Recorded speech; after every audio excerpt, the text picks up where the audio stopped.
Welcome back. Thank you so much for staying with Monday Special. Remember, we're asking you what are your concerns as you plan to travel. Before I take some of your feedback, let's introduce you to my panelists. We have Francis Measure, of course, of the National Transport and Safety Authority, answering all your road safety questions, and a lot of you have already begun to send those in. And on my right, we have Dr. Muthoni Wachira. She's the Medical Director of the Emergency Plus Medical Services of the Kenya Red Cross. Thank you both so much for being here. I know you're extremely busy as we speak because it's already high season. I wanted to just get one or two people's feedback. Someone here is saying, who is authorizing bumps to be put in place? In Meru, 25 bumps were put up in a distance of 4 kilometers. So who is supposed to advise us? And again, earlier on, we'd read something similar.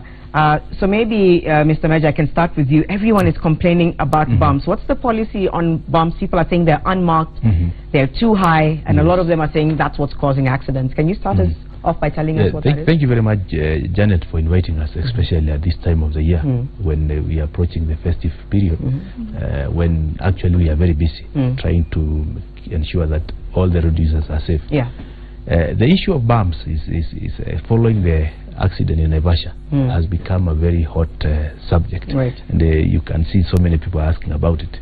The truth of the matter is it's not actually NTSA's responsibility to put up bumps, but immediately after this accident we had a meeting. It is actually the responsibility of the various roads authorities, Kenha and Kura and Kera. Immediately after this Naivasha incident, we had a meeting that was chaired by the Cabinet Secretary, and there's a review of all bumps across the country, and corrective measures is being taken to ensure that they are clearly visible and standardized, because some are way too high. Standardization is very important, and that is happening right now, and they have been given 1 month to ensure that across the country that has been sorted out. I wish it was soon. I wish it was some kind of crash course, because people are going to be taking the long distance trips, so that's going to be a bit of a challenge. There are actually many, so it will take some time before they are finally sorted out. But at least that is happening right as we speak. All right, Dr. Muthoni, I'll come to you in just a few moments to talk about the emergency services. But World Health Organization talks about between 3,000 and 13,000 Kenyans losing their lives in road traffic crashes every year. This year seems to have been pretty tough as well, especially with what happened in Naivasha. Can you tell us whether we're seeing any improvements? There's a lot of naysayers saying there's no such thing as improvements. If anything, they're getting worse. What's the situation with road accidents in Kenya? Well, the truth of the matter is, and the figures don't lie, November 2016 has been the best month for us as NTSA in terms of fatalities. All three, the best month so far. We still have a long way to go. The truth of the matter is, as late as yesterday, we are 2.7% lower, despite even the accident that happened in Naivasha, where we had that particular day 47 fatalities. That is very, very high, and actually that has distorted our numbers, especially for Christmas, for December. We were on track, and our target was actually to go past 5, but because of this accident, that has taken us a little back. But we are going to re-energize ourselves, put more effort, so that by the time we are closing the year, the number actually is lower. All right. Definitely, we are going to be lower than last year. I'll come back to you to talk about black spots. But Dr. Muthoni, I mean, like I said, it's a pretty intense time as well for those responding to accidents on the road. What do you observe around this time of year when it comes to road accidents and road safety and people taking precaution on the roads? What do you observe as someone who's a medical practitioner, what Kenyans are not doing right, and the most common mistakes that are made around this time of year? Okay, thank you, Janet. Actually, one of the things that we mostly observe, usually the highest number of our responses are actually trauma cases, and most of the trauma cases are road traffic accidents. And we notice that there's usually a peak, either if it's a weekend from Friday, Saturday, Sunday, there's a peak in terms of road traffic accidents, and now during the festive season we even have higher numbers, because of more people are traveling long distance, more people are going up country. Of course, there's the issue of speed when people are driving And we all find that people have very well-meaning intentions. Yeah, at the accident scene, you always find a crowd. So one of the major problems that we find as ambulance service providers, like for emergency plus medical services, is that when you respond to an accident scene, rather than rush to the patient, the first thing is actually to crowd control. Wow. Yeah, to try and get people away from the scene of the accident. And one of the things I want to emphasize is the moment you observe an accident, remember your safety comes first. So you have to be sure that the scene is safe before you can even rush to assist the victims of that particular incident. And one of the things that, like for instance, what you notice in the past incidences, the disasters where maybe you've had a fuel tanker collide with another vehicle, or we've had the Naivasha incident. Some of the casualties are actually bystanders because they run towards the scene of the incident. But one of the key things when you observe an accident is actually just ensure your safety first before you actually go to assist. And then even on that same note, is there a number? I know we're going to run a number a little later, but someone has witnessed an accident. They want to immediately get the attention of an ambulance. Is the response time, has it vastly improved? If we look at Naivasha, for example, you know, it's a longer highway. Some people may feel like it's out of the city, etc. People may not have confidence in that response. What can you tell us about that? Okay, in terms of countrywide coverage, as Emergency Plus and Kenya Red Cross, as most of us know us by, we have a very wide network of ambulances. We have around 128 ambulances spread throughout the country, and we also work in partnership with other ambulance providers. So the moment you witness an accident, take care of your safety.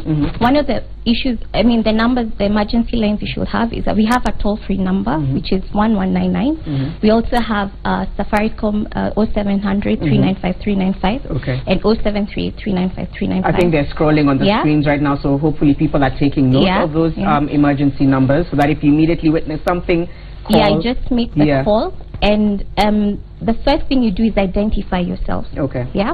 At times not everyone has even time to speak on the phone, so give your number, identify who you are, give your number. We always call back in the event that you may not have enough airtime to actually give us all the details. Tell us what you have witnessed, how many vehicles have been involved in the accident. If you're in a position to tell the number of victims, you can actually tell us how many are involved. This helps us in determining whether it's a mass casualty incident. Are we able to send one ambulance or multiple ambulances? Are we going to send an advanced life support ambulance? Will you send a basic life support ambulance?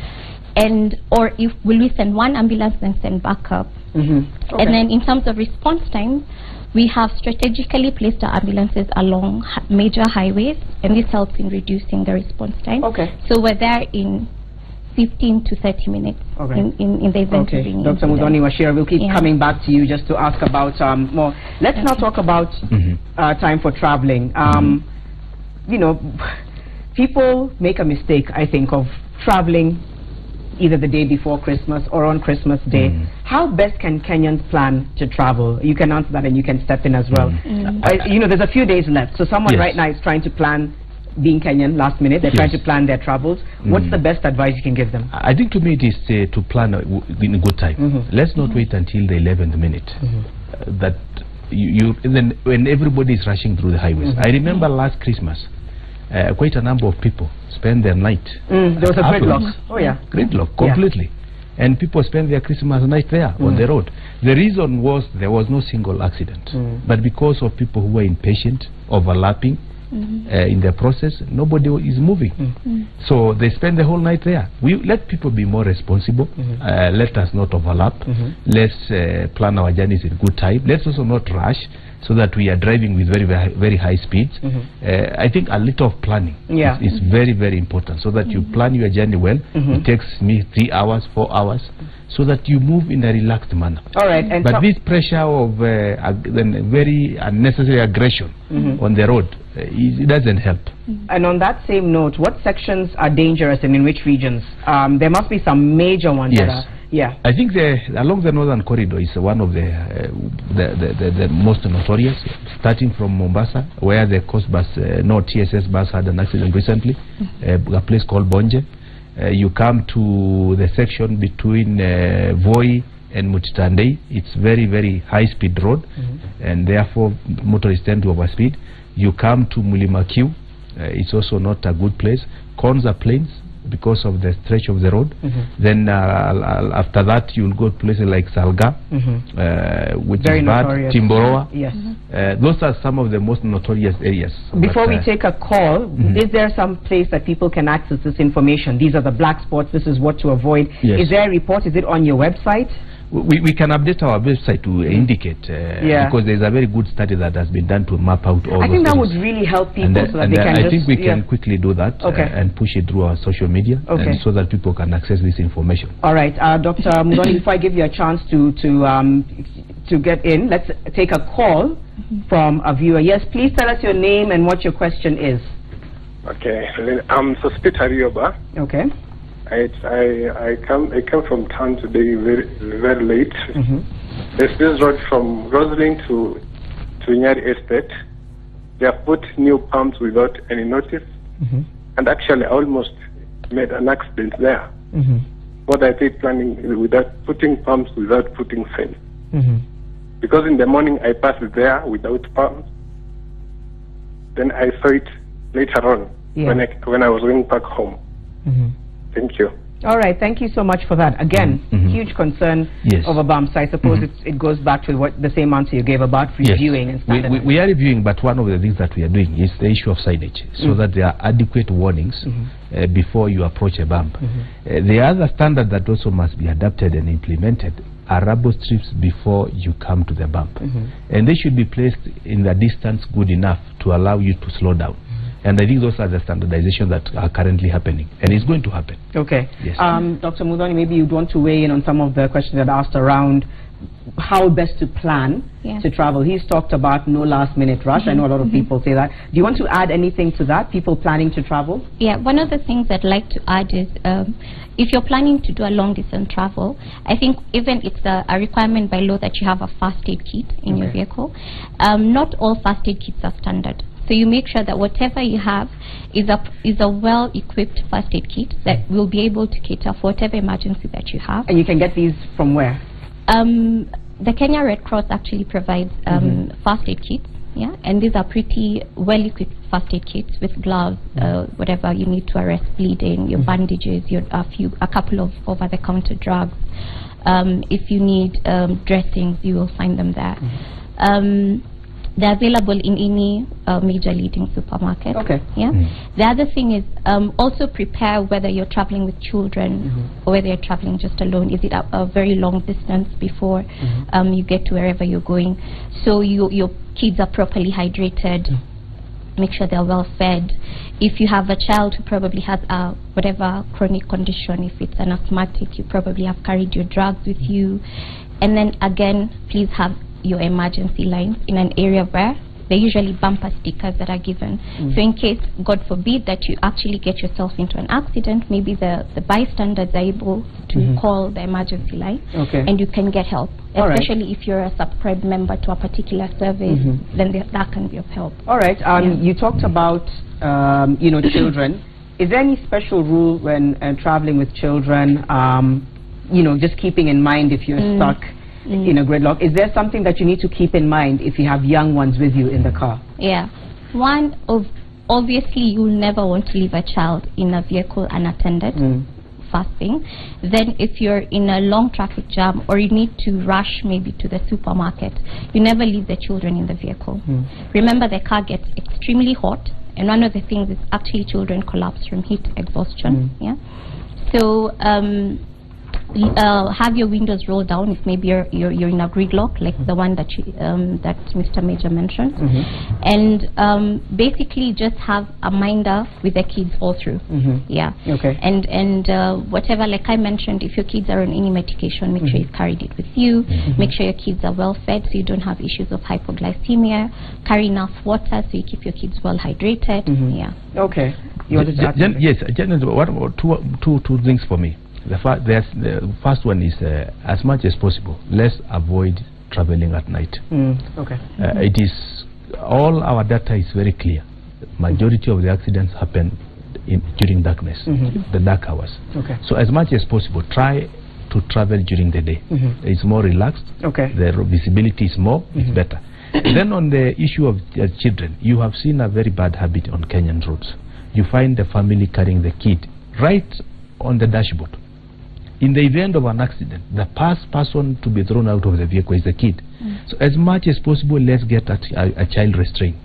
The legislation is currently going on to ensure that this is incorporated into our laws, so that we don't carry kids holding and pose them danger to them. Yes. Let's continue that in just a moment. Remember, you can call us on 0719 777. That number is on your screens. I believe we have someone on the line right now. Please tell us your name and your question or comment. Okay, my name is James Gimase. Hello? Yes, go ahead, James. Now, my question goes to Mr. Major. Yes. Now, we have the Isibania route from Narok. Now, yes. Actually, there are so many, I'm still insisting on the issue of bumps. There are so many bumps which are being erected along the route, especially from Narok. Yeah. Okay. So there are so many bumps which are being erected like on a daily basis. Okay. And there are no road signs which are being placed at all. So actually, I would like to emphasize on Mr. Major, so that at least he should do something on let's say maybe the signs. Okay. So that at least guys who are traveling or who are driving towards Isibania, mtu anaweza jua ya kwamba kuna bumps hapa, anafaa kuwa na slow down, manake ukienda, ukirudi kesho unakuja unapata kuna bumps imewekwa kwa mteremko ambayo haikuwa. Okay. Thank you, James. Inaleta mambo mengi hapo. All right, James. Thank you for your concern. You know, I think we're going to get a lot of this. First of all, it seems like it's so ad hoc and that people are randomly erecting these bumps. What exactly is going on? There is a challenge, and I want to agree with the person who was just calling. Yeah. That section, particular after Narok, after a place called Ololunga, going to Bomet, so many of them. But again, Janet, these bumps are illegally constructed by the villagers around that area. Okay. Immediately they see a problem, they rush into on the road to erect bumps. They are illegal, and they should not do that without proper authorization, because they are not standardized. Some of them are using very crude materials to do that, and it's unfortunate that that is happening. Okay. We want to encourage people that if there is a challenge, then they need to talk to the road authorities for the proper construction to be done. Okay. Instead of just rushing on the road. And again, there are some people who are doing that deliberately to slow down motorists so that they create a market for their wares. Okay. That has happened. And I think one of the things that we are doing is we want to encourage motorists to desist or resist buying these wares from the middle of the road, because once that happens, nobody will have that temptation. Yeah. Okay. Very quickly, some questions coming in. We have Ben from Kapsabet asking why NTSA can't be along those black spots. They're finding like there's not enough people to man the black spots to kind of warn passengers. Quite a few people have asked that. And what are you doing about making sure public service vehicle drivers are trained to understand roads up country? These are people who understand roads maybe within Nairobi, but then there's a lot of accidents further ahead because they don't understand those roads. That's Simon who's writing in from Narok as well. Very good questions, and I think one of the issues you mentioned is what are we doing? Are we placing our teams at the right places? That is true. We have, as much as possible, tried to ensure that those hazardous zones have a presence almost on a 24-hour basis. We have deployed our teams, being informed by the kind of data that we are getting, and I think that is helping. But again, you will agree with me that you cannot cover each and every kilometer of our highways. And on the issues of familiarity with the route, it is very important.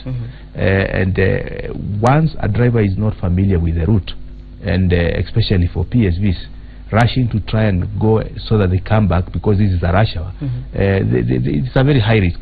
So what we are doing is that we have restricted the vehicles that we want to allow that are normally for town service going to up country, because once you are not familiar to a route, you are posing a very big danger.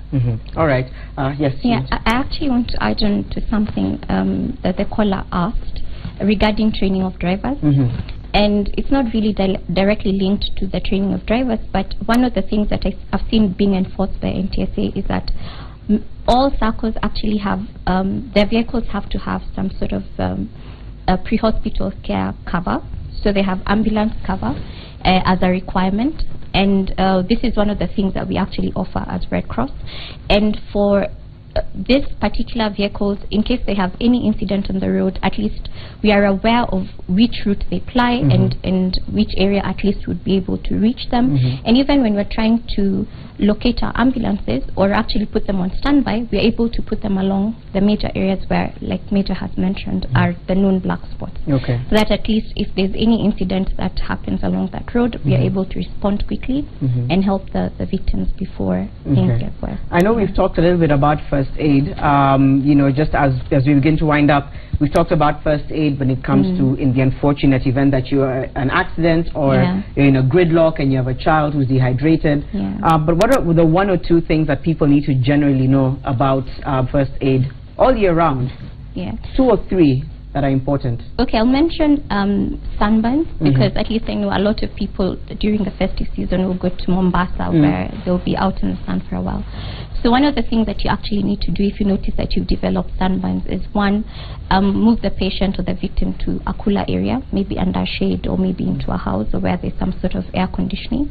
Take a damp cloth and try to, you know, cool the patient using that.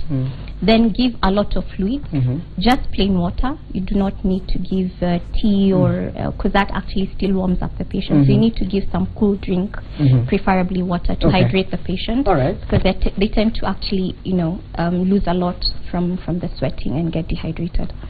And the other thing you might want to do is have this, if this progresses to probably like heat exhaustion and the patient has collapsed, move them again to a cool area, let them lie down, elevate the limbs so that at least they can regain the blood flow.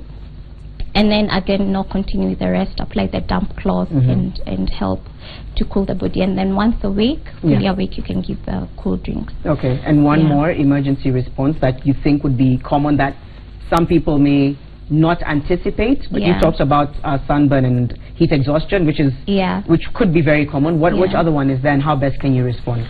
One of the things I'll talk about, because it's life-threatening, is actually if you find an incident where somebody has had some traumatic injury and they're bleeding profusely.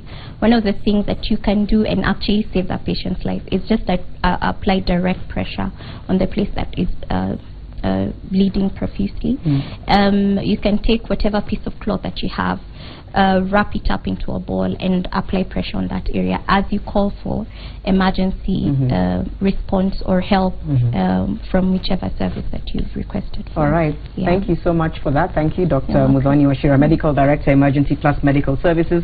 We'll be able to scroll those emergency numbers again. I think they're on the screens right now. And, you know, Mr. Meja, even as we wind up, like we said, a lot of people still very, very concerned about road safety in Kenya. It almost sounds like it's the same script over and over again. We're doing something, we're hoping this will change. Now you're having a lot of Kenyans concerned about these bumps. You know, a lot of people want to frequent these roads.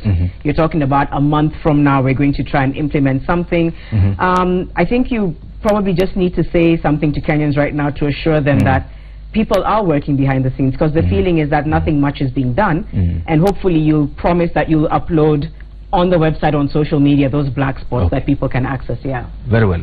Let me first make a clarification. It's not going to take a month before they begin to conclude and finish the correction that they need to correct. Within a month? Within a month. Okay. And that process has started. Okay. 2, we want actually to appreciate the many Kenyans who have shown interest in trying to come in on board to help. And I can give a very good example. With the prevalence of the mobile phones today, there is a motorist at each and every section of our roads today.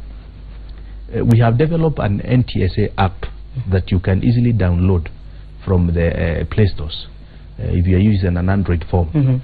And we want that. It's a very easy way of reporting an incident, and the action will be taken. And we have very good example. There was a vehicle that was misbehaving along the Nithi Bridge, And within a very short time, we got the information, and we took action almost immediately.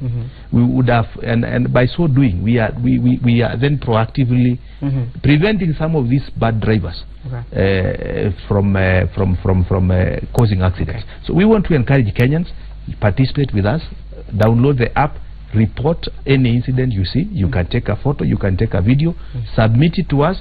We promise that action will be taken. So the app is NTSA. If you go to the Play Store, just NTSA. NTSA itself, you download it. Yeah, someone else here has also said make sure you service your vehicles before you put them on the road. Very important. Sure and again, Janet, most of the people during the year, they don't use those vehicles, so they remove all these junks during this period because everybody wants to be mobile. So make sure it is properly serviced, the brakes are fine, and the mechanical condition is fine, so that you don't go on the road, because again, the state of the vehicle is very, very important. All right, sure. Thank you. Thank you both so much for that. We'll be right back after this short break on Monday Special.